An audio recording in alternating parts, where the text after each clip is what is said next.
শীত গ্রীষ্ম বর্ষা ডিমই আমার ভরসা। আমার মতন ডিম প্রিয় মানুষ কারা কারা অবশ্যই কমেন্টে এগ লাভার হ্যাশট্যাগ দিয়ে লিখে দিও। তাহলেই বুঝতে পারবো আমার মতন ডিম প্রিয় মানুষ কজন আছে এই পৃথিবীতে। আমি এখানে চটজলদি একটা ডিমের কারি বানিয়ে নিয়েছিলাম রাত্রে রুটি খাওয়ার জন্যে। গরমে যখন রান্নাঘরে বেশিক্ষণ দাঁড়াতে ইচ্ছে করে না, চটজলদি ডিমের এই কারিটা দারুণ লাগে। এটা কারি না বললেও এটাকে কষা বললেই ভালো। এই জন্য সেদ্ধ ডিম নিয়ে নিচ্ছি, সেগুলোকে এরকম হাফ করে ফালি করে নিলাম। তোমাদের ডিমের যতটা দরকার সেই অনুযায়ী ডিমটা বয়েল করে নেবে।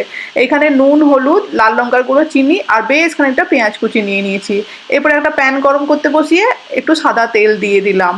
তেলটা মোটামুটি 2 চামচ মতন দিয়েছি। একটু গরম হতে জিরে ফোড়ন দিয়ে দিলাম। জিরেটা 30-40 সেকেন্ড নেড়ে চেড়ে দিয়ে দিলাম পেঁয়াজ কুচি। পেঁয়াজটা এখানে ঝিরি ঝিরি লম্বা করে কাট করেছি, কষা বানাবো সেই জন্যে।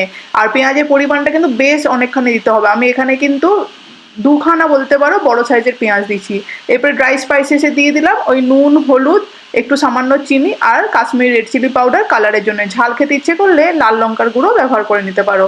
পেঁয়াজের সঙ্গে ভালো করে কষিয়ে নিলাম। এখানে দিয়ে দিচ্ছি একটু আদা রসুনের পেস্ট, সামান্য একটু পেস্ট দিয়ে আবারও কষিয়ে নেবো ভালো করে, যতক্ষণ না পেঁয়াজটা লালচে রঙের হয়ে যাচ্ছে। মশলা কষানো হয়ে গেলে দিয়ে দেবো এখানে একটুখানি লঙ্কা কুচি, আর তার সঙ্গে আরও কিছু ড্রাই স্পাইসেস দিয়ে দিলাম এখানে ধনে গুঁড়ো আর জিরে গুঁড়ো। সবকিছু আবারও ভালো করে মিক্স করতে করতে তার সঙ্গে দিয়ে দিচ্ছি একটু টমেটো পিউরে। টমেটো এখানে একটা ছোট সাইজের টমেটোকে ভালো করে পেস্ট করে নিচ্ছি। সবকিছু মিক্স করে 2 মিনিটের জন্য কষিয়ে নেব। একটু হাই ফ্লেমে কষালে তাড়াতাড়ি টমেটোটা কষানো হয়ে যাবে। আর মশলা কষানো হয়ে গেছে, এখানে সামান্য একটু গরম মশলাও দিয়ে দিলাম। টেস্ট অনুযায়ী দিয়ে দিতে পারো তোমরাও। দিয়ে ভালো করে কষানো হয়ে যেতে দিয়ে দিচ্ছি এখানে পরিমাণ মতন জল। এটা যেহেতু ডিমের কষা হচ্ছে তাই জলের পরিমাণটা একদম কম। এবারে সেদ্ধ ডিমগুলো দিয়ে দিচ্ছি।